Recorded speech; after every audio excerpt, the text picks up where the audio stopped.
কোটা সংস্কার করে supreme court রায় দিলেও আন্দোলন অব্যাহত রাখার ঘোষণা দিয়েছে বৈষম্য বিরোধী ছাত্র আন্দোলনের কয়েকজন সমন্বয়ক। বিবিসি যে কয়েকজন সমন্বয়কের সঙ্গে যোগাযোগ করতে সমর্থ হয়েছে তারা বলেছেন, শান্তিপূর্ণ আন্দোলনে অনেক শিক্ষার্থী নিহত হওয়ার বিচার না হওয়া পর্যন্ত তারা আন্দোলন চালিয়ে যাবেন। কোটা আন্দোলনের একজন সমন্বয়ক নুসরাত তাবাসসুম বিবিসি বাংলাকে বলেন, আদালতের রায়কে আমরা সাধুবাদ জানাই, তবে আমাদের মূল দাবি নির্বাহী বিভাগের কাছে। সেসব দাবি বাস্তবায়ন না হওয়া পর্যন্ত দেশব্যাপী চলমান কমপ্লিট শাটডাউন কর্মসূচি চলবে। এর আগে রবিবার দুপুরে সুপ্রিম কোর্টের আপিল বিভাগ জানিয়েছিল যে সরকারি চাকরির 93% মেধার ভিত্তিতে হবে।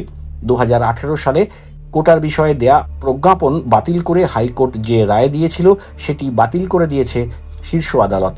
মুক্তিযোদ্ধা ও পরিবারের জন্য 5% ক্ষুদ্র নৃগোষ্ঠী